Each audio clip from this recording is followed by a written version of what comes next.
how the QuickBooks interface works.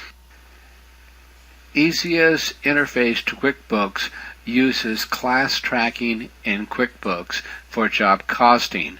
We'll go over to QuickBooks and make sure that's turned on, and you'll want to do the same. In QuickBooks, the latest version, you'll go to the Edit menu and Preferences, and on the Accounting Settings, Company Preferences, there is a box to check for class tracking. Every item in your price book and a bid needs to be associated with a budget. We'll open up the bid item form, and you'll see that we have budget 95, which is remove wallboard. Down at the bottom you can see it on this budget. If we go to the next item, we have 95, and then you'll notice here we have a budget 120, which is remove doors. So every item has to have a budget attached to the item. Now we'll look at what QuickBooks is going to be receiving.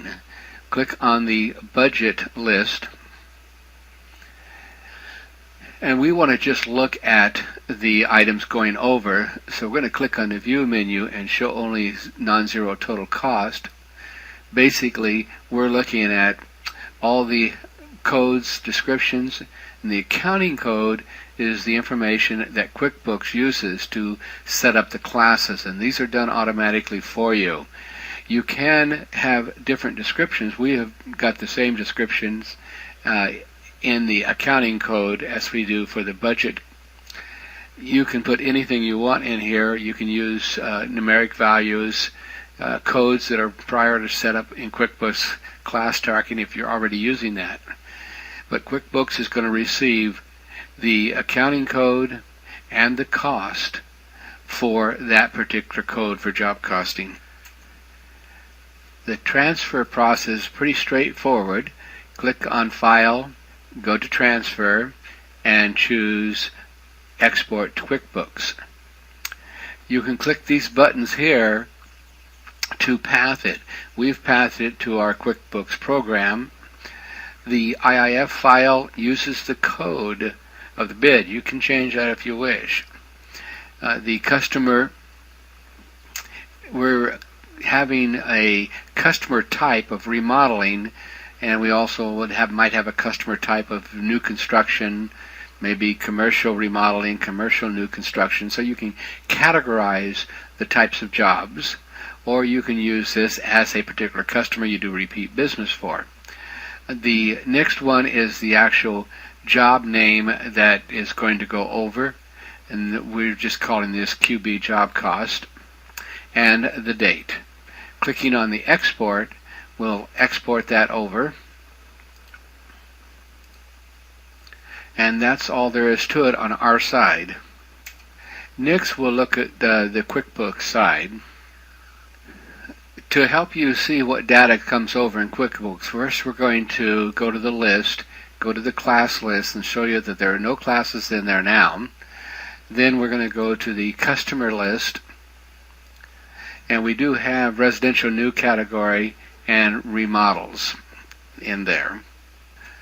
To bring the data over, click on the File menu, then go to Utilities, Import, and Import IFF files.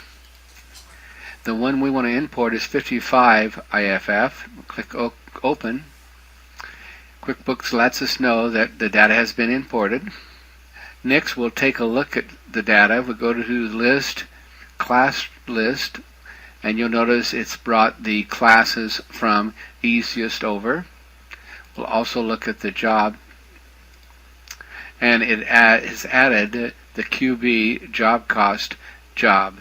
You notice job 1 is in here. QuickBooks just automatically adds a job 1 as a default. We can delete that, which we'll do now so that there's no confusion. Next, we'll look at a report before we go any further by going to Reports, and then go down to Budgets and Forecasting and Budget versus Actual. And we have the job here. I'm going to narrow the column. The first thing you'll notice is that the various categories have values that don't make sense. This is because QuickBooks divides them up into 12 months. So the first thing we have to do is change the date. And as soon as we move the to date several months up, we get the total amounts in each column with a total here. We also have estimating below, and you can see that the estimating system's total is $3,771, which is rounded off, and QuickBooks retorts. So we see the dollar amount of the job has come over correctly. At this time, you can memorize this report, which we're doing here. And let's close the report for now. Next, we'll make out a check to ABC Electrical. And you can see that we've made out for $150, and it's going to cost of goods sold, the remodeling category, and the QB job cost, and to electrical. Next, we'll view the memorized report by going to Reports and Memorize Reports, and the one we memorized. Now, the first thing you'll notice here is that it shows our $150 check to subcontract for the QB job. However, the over and under budget shows it as $150 over. So you've just got to mentally reverse that because of the way QuickBooks handles the budgeting, and it uses a negative sign on the budget amounts, and therefore it uses a positive sign. So you just got to consider that this is actually $150 under budget so far. We're going to write one more check to ABC again, and this time we're making it for $200. The first check was $150. The budget amount was $300. So we'll be $50 over budget. When we go to the report, you'll see that QuickBooks shows the actually, in my way of thinking, under budget by $50, and when in fact this is a positive number, it is $50 over budget.